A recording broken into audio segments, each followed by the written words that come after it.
ಶ್ರೀ ಗುರುಭ್ಯೋ ನಮಃ. ಎಲ್ಲರಿಗೂ ಶುಭೋದಯ.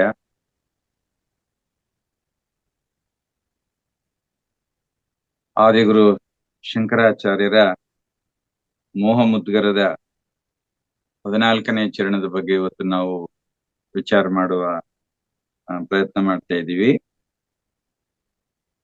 ಭಜ ಗೋವಿಂದಂ ಭಜ ಗೋವಿಂದಂ ಭಜ ಗೋವಿಂದಂ ಭಜ ಗೋವಿಂದಂ ಗೋವಿಂದಂ ಭಜ ಮೂಢಮತೆ ಭಜ ಗೋವಿಂದಂ ಭಜ ಗೋವಿಂದಂ ಗೋವಿಂದಂ ಭಜ ಮೂಢಮತೆ ಸಂಪ್ರಾಪ್ತೆ ಸನ್ನಿಹಿತೆ ಕಾಲೇ ಸಂಪ್ರಾಪ್ತೆ ಸನ್ನಿಹಿತೆ ಕಾಲೇ ನಹಿ ನಹಿ ರಕ್ಷತೆ ದುಃಖೃಂಕರಣೆ ನಹಿ ನಹಿ ರಕ್ಷತೆ ದುಃಖೃಂಕರಣೆ ಭಜ ಗೋವಿಂದಂ ಭಜ ಗೋವಿಂದಂ ಜಟಿಲೋ ಮುಂಡೀಲುಂಚಿತ ಕೇಶಃ ಕಾಷಾಯಾಂಬರ ಬಹುಕೃತವೇಷಃ ಜಟಿಲೋ ಮುಂಡಿ ಲುಂಚಿತ ಕೇಶಃ ಕಾಷಾಯಾಂಬರ ಬಹುಕೃತವೇಷಃ ಪಶ್ಯನ್ನಪಿ ಚ ನ ಪಶ್ಯತಿ ಮೂಢಃ ಪಶ್ಯನ್ನಪಿ ಚ ನ ಪಶ್ಯತಿ ಮೂಢಃ ಉದರ ನಿಮಿತ್ತಂ ಬಹುಕೃತವೇಷಂ ಉದರ ನಿಮಿತ್ತಂ ಬಹುಕೃತವೇಷಂ ಭಜ ಗೋವಿಂದಂ ಭಜ ಗೋವಿಂದಂ ಭಜ ಗೋವಿಂದಂ ಭಜ ಗೋವಿಂದಂ ಗೋವಿಂದಂ ಭಜ ಮೂಢಮತೆ.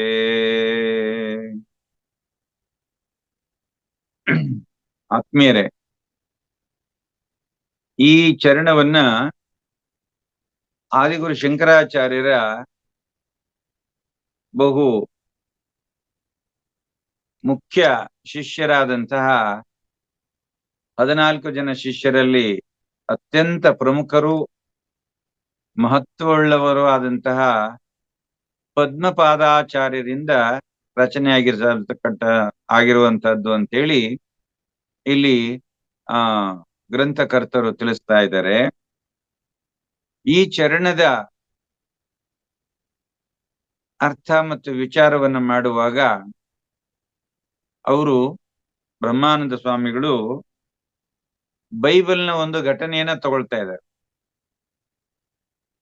ಪ್ರಾರಂಭದಲ್ಲಿ ನಮಗೆ ಪಿತೃವೆನಿಸಿದಂತಹ ಅಂದ್ರೆ ಭೂಮಿಯಲ್ಲಿ ಮಾನವನ ಅವತಾರವನ್ನ ತಾಳಿದಂತಹ ಮೊಟ್ಟ ಮೊದಲನೆಯ ಆಡಮ್, ಆತನ ಮಗನಾದ ಕೈನ್ ಅಂತಕ್ಕಂಥವನು ಈ ಜಗತ್ತಿನಲ್ಲಿ ಸೃಷ್ಟಿಯಾಗಿದ್ದಂತಹ ಜೀವರಾಶಿಗಳನ್ನ ಕೊಂದು ಬದುಕೋದಕ್ಕೆ ನಾಶ ಮಾಡ್ಲಿಕ್ಕೆ ಪ್ರಯತ್ನ ಮಾಡಿದ. ಯಾತಕ್ಕೆ ಅಂತ ಹೇಳಿದ್ರೆ ಅವನು ವಿಪರೀತ ಸೋಮಾರಿ, ಒಂದು ಚೂರು ಕೆಲಸ ಮಾಡೋ ಹಾಗಿಲ್ಲ, ಕಡಿಮೆ ಕೆಲಸ ಮಾಡಬೇಕು, ಹೊಟ್ಟೆ ತುಂಬಿಸ್ಕೋಬೇಕು. ಇವನು ಏನ್ ಮಾಡ್ತಾ ಇದ್ದ ಅಂತ ಹೇಳಿದ್ರೆ ಬಂಡೆಗಳ ಮರೆಯಲ್ಲಿ ನಿಂತ್ಕೊಂಡು ಮೋಸದಿಂದ ಪ್ರಾಣಿಗಳನ್ನ ಕೊಲ್ಲೋದು, ಆ ಮೂಲಕ ತನ್ನ ಹೊಟ್ಟೆಯನ್ನು ತುಂಬಿಸ್ಕೊಳ್ಳೋದು, ಕಡಿಮೆ ಕೆಲಸ ಮಾಡಬೇಕು, ಹೆಚ್ಚು ತಿನ್ನಬೇಕು, ಈ ರೀತಿಯ ಒಂದು ಪ್ರವೃತ್ತಿಯನ್ನ ಮಾಡಿಕೊಂಡು ಇದ್ದ. ಅಲ್ಪ ಶ್ರಮದಿಂದ ಅಪಾರ ಸೌಲಭ್ಯಗಳನ್ನ ಪಡಿತಕ್ಕಂತಹ ಅಪಾಯಕಾರಿಯಾದಂತಹ ಸ್ವಾರ್ಥ ತತ್ವದಿಂದ ಈತನಿಗೂ ಕೂಡ ಸಾಕಷ್ಟು ಕುಂದುಂಟಾಗತೊಡಗಿತು. ಅದೇ ರೀತಿ ಇವನ ಆ ಒಂದು ಜೀನ್ಸ್ ನಿಂದ ಬಂದಂತಹ ಮನುಷ್ಯರಲ್ಲಿಯೂ ಕೂಡ ಸೋಮಾರಿತನ ಅಂತಕ್ಕಂಥದ್ದು, ಆಲಸ್ಯ ಅಂತಕ್ಕಂಥದ್ದು, ಕಪಟ, ಇದೆಲ್ಲವೂ ಕೂಡ ಈತನಿಂದಲೇ ನಮಗೆ ಬತ್ತು ಅಂತಕ್ಕಂಥ ವಿಚಾರವನ್ನ ಬ್ರಹ್ಮಾನಂದ ಸ್ವಾಮೀಜಿಗಳು ಹೇಳ್ತಾ ಇದ್ದಾರೆ. ಈ ಆದಿ ಪಿತೃವಿನ ಮಕ್ಕಳಲ್ಲಿ ಉದಿಸಿ ಬೆಳೆದು ಬಂದಂತಹ ಈ ಸೋಮಾರಿತನ ನಮ್ಮ ಕಾಲದಲ್ಲೂ ಕೂಡ ಧಾರಾಳವಾಗಿ ಕಂಡು ಬರ್ತಾ ಇದೆ. ಸಮಾಜದ ಎಲ್ಲ ಮಟ್ಟಗಳಲ್ಲೂ ಕೂಡ, ಎಲ್ಲ ಕಾರ್ಯರಂಗಗಳಲ್ಲೂ, ಇತಿಹಾಸದ ಎಲ್ಲಾ ಕಾಲಗಳಲ್ಲೂ ಈ ಸೋಮಾರಿಗಳು ಮತ್ತು ಕಪಟಿಗಳು ಕಂಡು ಬರ್ತಾರೆ. ಶ್ರೀ ಶಂಕರಾಚಾರ್ಯರ ಕಾಲದಲ್ಲೂ ಕೂಡ ಇವತ್ತಿನ ಪರಿಸ್ಥಿತಿ ಆಗ್ಲೂ ಇತ್ತು ಅನ್ನೋದ್ರಲ್ಲಿ ಯಾವುದೇ ರೀತಿಯ ಸಂಶಯ ಇಲ್ಲ.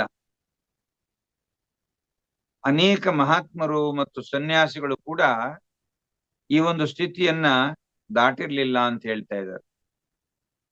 ಸನ್ಯಾಸಿಗಳ ಸಂಖ್ಯೆ ಆಚಾರ್ಯರ ಕಾಲದಲ್ಲಿ ಇವತ್ತು ಸಿಕ್ಕುವಷ್ಟು ಹಿಂದೆ ಇರಲಿಲ್ಲ.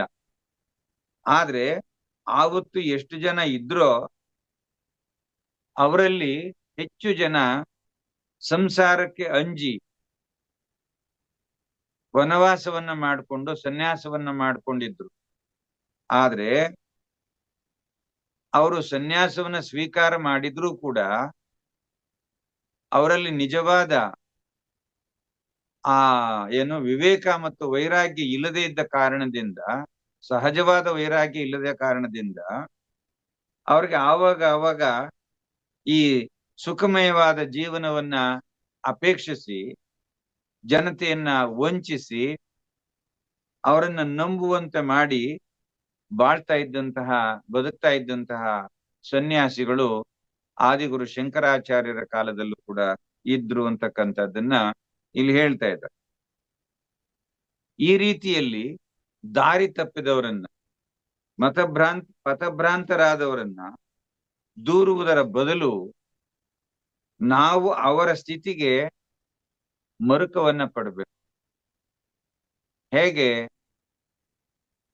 ಇಂತಹ ಸ್ಥಿತಿಗೆ ಬಂದು ಕೂಡ ಇವರು ಈ ರೀತಿಯ ದುರ್ಮಾರ್ಗಿಗಳಾಗಿ ಜನರನ್ನ ವಂಚನೆ ಮಾಡ್ತಾ ಇದ್ದಾರಲ್ಲ ಅಂತೇಳಿ ನಾವು ಮರುಕ ಪಡ್ಬೇಕಷ್ಟೆ. ಆದ್ರೆ ಯಾವುದೇ ಗಣ್ಯ ಸ್ಥಾನಗಳಲ್ಲಿ, ಉದಾಹರಣೆಗೆ ಅಧಿಕಾರಿಗಳಾಗ್ಲಿ, ಪುರೋಹಿತರಾಗಿರ್ಬೋದು, ಧರ್ಮವನ್ನ ಬೋಧನೆ ಮಾಡ್ತಕ್ಕಂಥವ್ರು ಇರ್ಬೋದು, ಮತ್ತೆ ಈ ಆಧ್ಯಾತ್ಮವನ್ನ ಬೋಧಿಸುವಂತವರಲ್ಲಾಗಿರ್ಬೋದು, ಇಲ್ಲಿಯೂ ಕೂಡ ಈ ತರಹದ ಸ್ವಾರ್ಥ ಮತ್ತು ಮೋಸ, ಕಪಟ ಅಂತಕ್ಕಂಥದ್ದು ಇಲ್ಲಿ ಕಾಣಿಸಿಕೊಂಡಾಗ ಅವರಿಂದ ಸಮಾಜಕ್ಕೆ ಇನ್ನೂ ಅನೇಕ ರೀತಿಯ ಅಪಾಯ, ಅಪಕಾರಗಳು ಆಗುತ್ತೆ ಅನ್ನೋದಕ್ಕೆ ಯಾವುದೇ ಅನುಮಾನ ಇಲ್ಲ. ಇಲ್ಲಿ ಪ್ರವಾಹಗಳು, ಹಿಮಪಾತಗಳು, ಜ್ವಾಲಾಮುಖಿಗಳು ಮುಂತಾದವುಗಳಿಂದ ಒದಗ್ತಕ್ಕಂತಹ ಸಹಜವಾದಂತಹ ಅನಾಹುತಗಳನ್ನ ನಾವು ಹೇಗೆ ಪರಿಹಾರ ಮಾಡ್ಕೊಳ್ಳೋಕ್ ಪ್ರಯತ್ನ ಮಾಡ್ತೀವೋ ಅಥವಾ ಎದುರಿಸೋದಕ್ಕೆ ಪ್ರಯತ್ನ ಮಾಡ್ತೀವೋ, ಹಾಗೆ ಇಂತಹವರಿಂದ ಬರ್ತಕ್ಕಂತಹ ಅಪಾಯಗಳನ್ನು ಕೂಡ, ವಿಪತ್ತುಗಳನ್ನು ಕೂಡ ನಾವು ಎದುರಿಸೋದಕ್ಕೆ ಮಾನಸಿಕವಾಗಿ ಸಿದ್ಧವಾಗಿರ್ಬೇಕಾಗ್ತದೆ. ಈ ರೀತಿಯಲ್ಲಿ ಪದ್ಯದ ಕರ್ತೃ ತನ್ನ ಸುತ್ತಮುತ್ತ ಆತ್ಮವಂಚಕರು ಇದ್ರೂ ಕೂಡ ಮಹತ್ವಪೂರ್ಣವಾದ ಸನ್ಯಾಸದ ವೇಷವನ್ನ ಹಾಕೊಂಡು ಕಪಟಿಗಳೇ ಆಗಿರುವುದನ್ನ ಕೌತುಕದಿಂದ ನೋಡಿದ್ದಾರೆ. ಅಂತಹ ಕಪಟಿಗಳಲ್ಲಿ ಕೆಲವರನ್ನ ಮಾದರಿಗಾಗಿ ಈ ಪದ್ಯದಲ್ಲಿ ವಿವರಣೆ ಕೊಡ್ತಾ ಇದ್ದಾರೆ. ಒಬ್ಬ ತನ್ನ ಜಟಾಧಾರಿಯಾಗಿದ್ದು ಗಡ್ಡ ಮೀಸೆಗಳನ್ನೆಲ್ಲ ಬೆಳೆಸ್ಕೊಂಡು ಕಾವಿಯನ್ನ ಧರಿಸ್ಕೊಂಡಿದ್ರು ಕೂಡ, ಇನ್ನು ಕೆಲವರು ತಲೆಯನ್ನ ಮುಂಡನ ಮಾಡಿಸ್ಕೊಂಡು ಇದ್ರು ಕೂಡ, ಮತ್ತೊಬ್ಬ ಬಣ್ಣ ಬಣ್ಣದ ಚಿಂದಿ ಆಗಿರ್ತಕ್ಕಂಥ ವಸ್ತ್ರಗಳನ್ನ ಧರಿಸ್ಕೊಂಡಿದ್ರು ಕೂಡ, ಅವರು ಬೇಕಾದಷ್ಟು ಬೇರೆ ಬೇರೆ ರೀತಿಯಲ್ಲಿ ವೇಷವನ್ನ ಬದಲಾಯಿಸ್ಕೊಂಡಿರ್ಬೋದು. ಆದ್ರೆ ಕಾವಿಯ ನಿಲುವಂಗಿಯನ್ನ ಧರಿಸಿದ ಬಳಿಕ ತಮ್ಮ ಗುರಿಯನ್ನ ತಲುಪುವುದಕ್ಕಾಗಲಿ ಅಥವಾ ಸನ್ಮಾರ್ಗಾವಲಂಬಿಯಾಗಿರುವುದಕ್ಕಾಗಲಿ ಅವರು ಪ್ರಯತ್ನ ಪಡ್ತಾನೇ ಇಲ್ಲ. ಕೇವಲ ಭಾವನೆಗೆ ತಕ್ಕಂತೆ ವೇಷ, ವೇಷಕ್ಕೆ ತಕ್ಕಂತೆ ಭಾಷೆಯನ್ನು ಬಳಸ್ಕೊಂಡು ಹೋಗ್ತಾ ಇದ್ದಾರೆ ಹೊರತು ಇಲ್ಲಿ ಆ ಮಾರ್ಗಕ್ಕೆ ತಕ್ಕಂತ ರೀತಿಯಲ್ಲಿ ಸಾಧನೆಯನ್ನ ಮಾಡ್ತಾ ಇಲ್ಲ. ಕಾಲ ಕಳೆದಂತೆ ತಾವು ಯಾವ ಸದುದ್ದೇಶದಿಂದ ಸಂಸಾರ ಜೀವನವನ್ನ ತೊರೆದು ಸನ್ಯಾಸ ಜೀವನವನ್ನ ಸ್ವೀಕರಿಸಿದನೋ ಆ ಉದ್ದೇಶವನ್ನೇ ಮರೆತು ಬಿಡ್ತಾರೆ. ಈ ಬಗೆಯ ಹಲವು ವಿಧದ ವೇಷ ವಿಧಾನಗಳು ಅವರ ಸತ್ಯದ ಅನ್ವೇಷಣೆಗೆ ಸಹಾಯವಾಗುವುದರ ಬದಲು ಕೇವಲ ಉದರ ಪೋಷಣೆಗಷ್ಟೇ ಸಹಕಾರಿಯಾಗ್ತವೆ ಅಂತಕ್ಕಂಥದ್ದನ್ನ ಇಲ್ಲಿ ಉದರ ನಿಮಿತ್ತಂ ಬಹುಕೃತ ವೇಷಂ ಅಂತ ಹೇಳ್ತಾ ಇದ್ದಾರೆ ಶಂಕರಾಚಾರ್ಯ, ಅಲ್ಲ ಪದ್ಮಪಾದಾಚಾರ್ಯ. ಶಂಕರಾಚಾರ್ಯರ ಕಾಲದಲ್ಲಿ ಉದರ ಪೋಷಣೆಗಾಗಿ ವಿಧ ವಿಧ ವೇಷಗಳನ್ನ ಹಾಕೊಂಡಂತಹ ಜನ ಇರ್ತಾ ಇದ್ರು. ಅದು ನಿಜವಾದರೆ ಇಂದು ನಮ್ಮ ಕಾಲಕ್ಕೆ ಉದರ ಪೋಷಣೆಗಾಗಿ ಬಗೆ ಬಗೆಯ ವೇಷವನ್ನು ಧರಿಸ್ಕೊಂಡು ಇರ್ತಕ್ಕಂಥವರ ಸಂಖ್ಯೆ ಅತಿಯಾಗಿ ಕಂಡು ಬರ್ತಾ ಇದೆ. ಇವರುಗಳನ್ನ ಯಾವ ರೀತಿ ನಂಬಬೇಕಾ ಬಿಡಬೇಕಾ? ಜನಕ್ಕೆ ಇವತ್ತು ತುಂಬಾ ಗೊಂದಲವಾಗಿದೆ. ಜನರನ್ನೆಲ್ಲ ಗೊಂದಲದ ಗೂಡಿನಲ್ಲಿ ದಬ್ಬಿಟ್ಟು ಅವರ ಮುಂದೆ ಕಪಟಿಗಳಾಗಿ ವರ್ತಿಸ್ತಾ ಬಗೆ ಬಗೆಯ ವೇಷಗಳನ್ನ ಹಾಕೊಂಡು ಬಗೆ ಬಗೆಯ ವಿಚಾರಗಳನ್ನ ವರ್ಣನೆ ಮಾಡಿಕೊಂಡು ಎಲ್ಲರನ್ನ ಮೋಸಗೊಳಿಸ್ತಕ್ಕಂತಹ ಒಂದು ಕೆಲಸವನ್ನ ಮಾಡ್ತಾ ಇದ್ದಾರೆ. ಸ್ವಾರ್ಥದ ಅಭಿಲಾಷೆಯಿಂದ ಪ್ರೇರಿತರಾಗಿ ಭೋಗಾಪೇಕ್ಷೆಯ ಅಧಿಕಾರ ಲಾಲಸೆಯ ಮತ್ತು ಐಶ್ವರ್ಯದ ದಾಹವುಳ್ಳ ಈ ಕಪಟಿಗಳು ಇಂದಿಗೂ ಸಮಾಜದ ಎಲ್ಲ ಕ್ಷೇತ್ರಗಳಲ್ಲಿಯೂ ಕಾಣಿಸ್ಕೊಳ್ತಾ ಇದ್ದಾರೆ. ವಾಸ್ತವವಾಗಿ ಅನೇಕ ಮಂದಿ ಅವರು ಹಾಕಿಕೊಂಡಿರ್ತಕ್ಕಂಥ ವೇಷಗಳಿಗೆ ತಕ್ಕಂತೆ ನಡೆದುಕೊಳ್ಳುವುದೇ ಇಲ್ಲ. ಅನೇಕ ಅಪ್ರಾಮಾಣಿಕರಾದ ಮುಂದಾಳುಗಳು ಹೇಳ್ತಾ ಇದ್ದಾರೆ, ಕಾಕಿ, ಕಾವಿ ಮತ್ತು ಇನ್ನೊಂದು ಹೇಳ್ತಾರೆ ಖಾದಿ, ಈ ಮೂರನ್ನು ಧರಿಸ್ಕೊಂಡವರು ಅದಕ್ಕೆ ತಕ್ಕಂತೆ ಇವರು ಸೇವೆಯನ್ನ ಜಗತ್ತಿಗೆ ಮಾಡ್ತಾ ಇಲ್ಲ. ಅದಕ್ಕೆ ಹೇಳ್ತಾ ಇದ್ದಾರೆ, ಅಪ್ರಾಮಾಣಿಕರಾದ ಮುಂದಾಳುಗಳು, ಪೊಲೀಸರು, ನೌಕರರು, ಕಲಾವಿದರು, ಗುರುಗಳು ಅನ್ನಿಸ್ಕೊಂಡವರು ಇವರೆಲ್ಲರೂ ಕೂಡ ಕಪಟಿಗಳಾಗಿ ಲೋಕವನ್ನ ವಂಚಿಸ್ತಾ ಇದ್ದಾರೆ. ಅದಕ್ಕೆ ಇವತ್ತು ಸಾಕಷ್ಟು ನಾವು ನಿದರ್ಶನಗಳನ್ನ ನೋಡ್ತಾ ಇದ್ದೀವಿ. ಕಾಕಿ ಹಾಕೊಂಡು ತುಂಬಾ ಪ್ರಸಿದ್ಧವಾಗಿದ್ದಂತಹ ಪವಿತ್ರವಾದ ಮಠಮಾನ್ಯಗಳಲ್ಲಿ ಕೂಡ ಅಕ್ರಮಗಳು, ಅನ್ಯಾಯಗಳು, ಮೋಸ, ಅತ್ಯಾಚಾರ ನಡೀತಾ ಇರ್ತಕ್ಕಂಥದ್ದನ್ನ ನಾವಿವತ್ತು ಕಾಣ್ತಾ ಇದ್ದೀವಿ. ಈ ಪ್ರಾಮಾಣಿಕತೆಗೆ ಹೇಗೆ ಮನುಷ್ಯನ ಶೌರ್ಯದ ಪರಿಪೂರ್ಣತೆಯ ಹೆಗ್ಗುರುತು ಎನಿಸ್ಕೊಳ್ಳುತ್ತೋ ಹಾಗೆ ಅಪ್ರಾಮಾಣಿಕತೆಯು ಕೂಡ ಮನುಷ್ಯನ ಬುದ್ಧಿಯ ಅಸಾಮರ್ಥ್ಯವನ್ನು ಸೂಚಿಸುತ್ತೆ. ಅಂದ್ರೆ ಇವನು ತಾನು ದುಡಿದು ದೇಹವನ್ನ ದಂಡನೆ ಮಾಡಿ ಬದುಕುವುದಕ್ಕೆ ಬದುಕುವ ಪ್ರಯತ್ನವನ್ನ ಮಾಡದೆ ಅಪ್ರಾಮಾಣಿಕವಾಗಿ ಮೋಸದಿಂದ ಜನರನ್ನ ವಂಚಿಸಿ ಅವರಿಂದ ತನ್ನ ಹೊಟ್ಟೆಯನ್ನು ತುಂಬಿಸ್ಕೊಳ್ತಕ್ಕಂತಹ ಒಂದು ಪ್ರಯತ್ನವನ್ನ ಮನುಷ್ಯ ಮಾಡ್ತಾ ಇದ್ದಾನೆ. ಜಟೆ ಬೆಳೆಸಿಕೊಳ್ಳುವುದು, ಕಾಷಾಯಾಂಬರವನ್ನು ಧರಿಸುವುದು ಇತ್ಯಾದಿ ವೇಷಧಾರಣೆ ಸಾಮಾನ್ಯವಾಗಿ ಎಲ್ಲಾ ಕಾಲಗಳಿಂದಲೂ ಕಂಡು ಬಂದಿದೆ. ಹುಲಿ ಹಸುವಿನ ಚರ್ಮವನ್ನ ಒದ್ಕೊಂಡ್ ಮಾತ್ರಕ್ಕೆ ಅದು ಹಸುವಾಗೋದಕ್ಕೆ ಸಾಧ್ಯವೇ?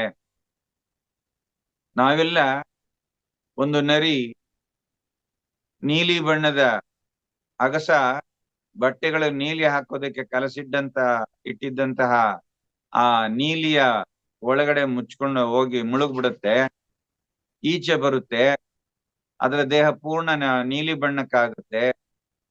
ಕ್ರೂರ ಮೃಗಗಳಾದ ಸಿಂಹ, ಹುಲಿಗಳಂತವು ಕೂಡ ಅದನ್ನ ನೋಡಿ, ಓ ಯಾವುದೋ ಇದು ನಮಗಿಂತ ಬಹಳ ಪ್ರಬಲವಾದಂತಹ ಪ್ರಾಣಿ ಇರ್ಬೇಕು, ನೀಲಿ ಬಣ್ಣಕ್ಕಿದೆ, ಈ ಬಣ್ಣವನ್ನ ಪ್ರಾಣಿಯನ್ನೇ ನೋಡಿರ್ಲಿಲ್ಲ ನಾವು ಅಂತೇಳಿ ಅದಕ್ಕೆ ಎದುರ್ಕೊಳ್ತಾ ಇರ್ತದೆ, ಮಿಕ್ಕವೆಲ್ಲ ಎದುರ್ತಾ ಇರ್ತವೆ.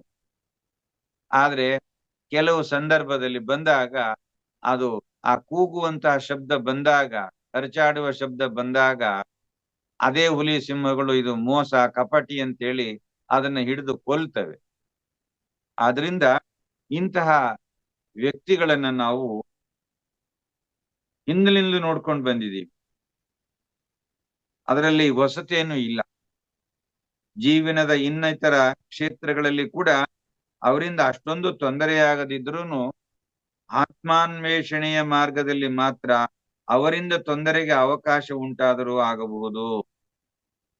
ಆತ್ಮಾನ್ವೇಷಣೆಯನ್ನು ಮಾಡುವಂತಹ ಸಂದರ್ಭದಲ್ಲಿ ಇಂತಹ ಕಪಟಿಗಳಿಂದ ನಾವು ದೂರ ಇರಬೇಕಾಗುತ್ತೆ. ನಾವು ಅಂತಹವರನ್ನು ರಾಜಕೀಯ, ಆರ್ಥಿಕ, ವೈಜ್ಞಾನಿಕ, ಅಷ್ಟೇಕೆ ಆಧ್ಯಾತ್ಮ ರಂಗದಲ್ಲೂ ಕೂಡ ಕಾಣ್ತಾ ಇದ್ದೀವಿ. ಇದಕ್ಕೆ ಒಂದು ಪೌರಾಣಿಕ ಉದಾಹರಣೆಯನ್ನು ಕೂಡ ನಾವು ನೋಡಬಹುದು. ಶ್ರೀರಾಮಚಂದ್ರ ಸಹೋದರ ಮತ್ತು ಪತ್ನಿಯ ಸಮೇತ ವನವಾಸವನ್ನು ಮಾಡುವ ಸಂದರ್ಭದಲ್ಲಿ ಸೀತೆಯನ್ನ ಅಪಹರಣ ಮಾಡುವಾಗ ರಾವಣ ಏನ್ ಮಾಡ್ದ? ಕಾವಿಧಾರಿಯನ್ನ ದಾರಿಯಾಗಿ ಬಂದು ಒಬ್ಬ ಸನ್ಯಾಸಿಯಂತೆ ಬಂದು ಭವತಿ ಭಿಕ್ಷಾಂದೇಹಿ ಅಂತೇಳಿ ಭಿಕ್ಷೆ ಕೇಳಿಕೊಂಡು ನಿಂತು ಭಿಕ್ಷೆಯನ್ನ ಹಾಕುವ ಸಂದರ್ಭದಲ್ಲಿ ಅವಳನ್ನ ಅಪಹರಣ ಮಾಡಿದ. ಅಂದ್ರೆ ಈ ಘಟನೆ ನಡೆದದ್ದು ಕೂಡ ಸನ್ಯಾಸಿಯ ವೇಷದಲ್ಲಿ. ಇಂತಹ ವಂಚಕರಿದ್ರೂ ಕೂಡ ತಾವು ಪವಿತ್ರವಾದ ಸನ್ಯಾಸದ ವೇಷಧಾರಣೆ ಮಾಡಿದ ಮೇಲೆ ಸ್ವಲ್ಪನಾದ್ರೂ ಇವರಲ್ಲಿ ಪವಿತ್ರವಾದ ಭಾವನೆಗಳು ಬರಬೇಕಾಗಿ ನಾವೆಲ್ಲ ಏನ್ ಮಾಡ್ತೀವಿ? ಇಂತಹ ವೇಷಧಾರಿಗಳಿಗೆ ಪಾದ ಮುಟ್ಟಿ ನಮಸ್ಕಾರ ಮಾಡ್ತೀವಿ. ಯಾತಕ್ಕೆ? ಇವರು ನಮಗಿಂತ ಉನ್ನತ ಮಟ್ಟದವರು, ಇವರು ಸಾಧನೆಯನ್ನು ಮಾಡಿರ್ತಕ್ಕಂತಹ ಆಧ್ಯಾತ್ಮ ಸಾಧಕರು ಮತ್ತೆ ಮಹಾತ್ಮರು ಅಂತಕ್ಕಂತಹ ಗುರುವಿನ ಸ್ಥಾನದಲ್ಲಿರೋರು ಅಂತೇಳಿ ಇವರಿಗೆ ಪಾದ ಮುಟ್ಟಿ ನಮಸ್ಕಾರವನ್ನ ಮಾಡ್ತೀವಿ. ಆದ್ರೆ ಕನಿಷ್ಠ ಇಷ್ಟೊಂದು ಜನ ನನ್ನ ಪಾದವನ್ನು ಮುಟ್ಟಿ ನಮಸ್ಕಾರ ಮಾಡ್ತಾ ಇದ್ದಾರೆ, ನನ್ನಲ್ಲಿ ಯಾವುದೇ ರೀತಿಯ ಸ್ವಾರ್ಥವನ್ನು ನಾನು ತಂದುಕೋಬಾರ್ದು, ಇದು ನಾನು ಮಾಡ್ತಾ ಇರ್ತಕ್ಕಂಥ ಮೋಸ ಅಂತಕ್ಕಂಥದ್ದು ಇವ್ರಿಗೆ ಕಿಂಚಿತ್ತಾದ್ರೂ ಈ ಒಂದು ವಿಚಾರಗಳನ್ನ ಕುರಿತು ಆಲೋಚನೆ ಮಾಡ್ಬೇಕು. ಅಷ್ಟೇ ಅಲ್ಲ, ನಿರಂತರವಾಗಿ ಅದನ್ನೇ ಕುರಿತು ಅಧ್ಯಯನ ಮಾಡ್ತಾ ಇರ್ಬೇಕು. ಜೀವನದ ಮಹತ್ವಪೂರ್ಣವಾದ ಗುರಿಯನ್ನು ಕುರಿತು ಅತ್ಯವಶ್ಯಕವಾಗಿ ಚರ್ಚಿಸಬೇಕು. ಹೀಗೆ ಬುದ್ಧಿಪೂರ್ವಕವಾಗಿ ಜೀವನದ ಮಹತ್ತರವಾದ ಮಾರ್ಗ ಯಾವುದು ಅನ್ನೋದರ ದರ್ಶನವನ್ನ ಪಡೀಬೇಕು. ಇದನ್ನೆಲ್ಲ ತಿಳಿದರೂ ಸಹ ಆ ಪ್ರಕಾರ ಜೀವಿಸುವುದರಲ್ಲಿ ಇವರು ಯಶಸ್ವಿಯಾಗ್ಲಾರ. ಹಾಗಿದ್ದ ಮೇಲೆ ಇದನ್ನೆಲ್ಲ ಸಾಧನೆ ಮಾಡೋಕ್ ಆಗ್ಲಿಲ್ಲ ಅಂತ ಹೇಳಿದ್ಮೇಲೆ ಇವನು ಮನೆಯನ್ನ ಬಿಟ್ಟು ಹೊರಟಿದ್ದೇಕೆ? ಜಡೆ ಬೆಳೆಸ್ಕೊಳ್ಳೋದು ಅಥವಾ ತಲೆ ಬೋಳಿಸ್ಕೊಳ್ಳೋದು ಇವೆಲ್ಲ ಯಾತಕ್ಕೆ ಬೇಕು? ಮಾನವ ಸಮಾಜದಲ್ಲಿ ಕಂಡು ಬರುವಂತಹ ಇಂಥ ವ್ಯಕ್ತಿಗಳ ಬಗ್ಗೆ ನಾವು ಹೇಳಬಹುದಾದದ್ದಿಷ್ಟೇ. ಯಾವ ಸಹಾಯವೂ ಇಲ್ಲದೆ ಸಮಾಜಕ್ಕೆ ಸೇವೆ ಸಲ್ಲಿಸಲಾರದವರಾದ್ದರಿಂದ, ಸ್ವತಃ ದುಡಿದು ಸಂಪಾದಿಸಿ ಉದರ ಪೋಷಣೆ ಮಾಡಿಕೊಳ್ಳಲಾರದಾದ್ದರಿಂದ ಈ ಬಗೆಯ ಕಪಟ ಮಾರ್ಗವನ್ನ ಅವಲಂಬಿಸುತ್ತಾರೆ ಅಂತ. ಇಂಥವರಿಂದ ನಾವು ಎಷ್ಟು ಸಾಧ್ಯವಷ್ಟು ದೂರ ಇರಬೇಕು. ವೇಷ ಧರಿಸುವುದು ಕೇವಲ ಉದರ ನಿಮಿತ್ತಂ. ಹೊಟ್ಟೆಪಾಡು, ಉದರ ಅಂದ್ರೆ ಹೊಟ್ಟೆ, ಆ ಹೊಟ್ಟೆಯನ್ನ ಸಾಕುವುದಕ್ಕೋಸ್ಕರ ಇಷ್ಟೆಲ್ಲ ಕಪಟ ಮಾರ್ಗವನ್ನ ಅನುಸರಿಸಬೇಕು ಅವಶ್ಯಕತೆ ಇದೆಯಾ? ಹಿಡಿತಕ್ಕೆ ಸಿಕ್ಕದ ಮನಸ್ಸಿಗೆ ಊರ್ಧ್ವ ದೃಷ್ಟಿಯನ್ನಿಟ್ಟು, ಊರ್ಧ್ವ ದೃಷ್ಟಿ ಅಂತಂದ್ರೆ ಆಧ್ಯಾತ್ಮ ಚಿಂತನೆಯನ್ನು ಮಾಡ್ತಾ ಭಗವಂತನ ದರ್ಶನವನ್ನ ಮಾಡುವಂತಹ ಪ್ರಯತ್ನವನ್ನ ಮಾಡ್ತಾ ಹೋಗ್ಬೇಕು. ಇದರ ಕಡೆಗೆ ಇವರ ಗಮನವನ್ನ, ಇವರ ಗುರಿಯನ್ನ ತಿರುಗಿಸೋದ್ರ ಬದಲು ಇವರು ಏನ್ ಮಾಡ್ತಾ ಇದ್ದಾರೆ? ಕೆಳಮಟ್ಟಕ್ಕೆ ಎಳಿತಾ ಇದ್ದಾರೆ. ವಿಷಯ ವಿಕಾರಗಳು, ಪಿಸು ಮಾತು ಇವರಿಗೆ ಹಿತ ಅನ್ಸುತ್ತೆ. ಯಾರಾದ್ರೂ ಒಬ್ರ ಮೇಲೆ ಒಂದು ಚಾಡಿ ಹೇಳ್ತಾ ಇದ್ರೆ ಹೌದಾ ಅಂತೇಳಿ ಅದ್ರ ಕಡೆ ಇವ್ರ ಗಮನ ಹೋಗುತ್ತೆ. ಮತ್ತೆ ಕೇವಲ ನಶ್ವರವಾಗಿರ್ತಕ್ಕಂತಹ ಈ ದೇಹದ ಮೇಲಿನ ವ್ಯಾಮೋಹವನ್ನ ಹೆಚ್ಚು ಬೆಳೆಸ್ಕೊಳ್ತಾರೆ. ವಿಷಯ ಸುಖಕ್ಕಾಗಿ ಇವರು ಹೆಚ್ಚು ಹೆಚ್ಚು ಅವಲಂಬಿಸ್ತಾ ಇರ್ತಾರೆ. ಇಂತಹ ಭೋಗಾಪೇಕ್ಷೆ ಬಾಳ್ವೆಯ ಮಹೋನ್ನತ ಸ್ಥಿತಿಯಿಂದ ಅವನನ್ನು ಕೆಳಗಿಳಿಸುತ್ತದೆ.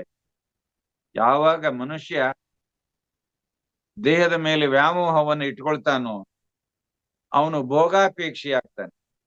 ಭೋಗವನ್ನ ಅನುಭವಿಸುವುದೇ ತನ್ನ ಮುಖ್ಯ ಗುರಿ ಅಂತಕ್ಕಂತಹ ಒಂದು ಇದರಿಂದ ಅವನು ಹೋಗ್ತಾನೆ. ಅದರಿಂದ ಏನಾಗುತ್ತೆ, ಅವನ ಬಾಳು ಮಹೋನ್ನತ ಸ್ಥಿತಿಯಿಂದ ಅವನನ್ನ ಕೆಳಗಡೆ ಇಳಿಸುತ್ತೆ. ಆದ್ರಿಂದ ಮತ್ತೆ ಈ ಮಾನಸಿಕವಾಗಿ ಅವನು ಸಂಯಮವನ್ನ ಕಳ್ಕೊಂಡ್ಬಿಡ್ತಾನೆ.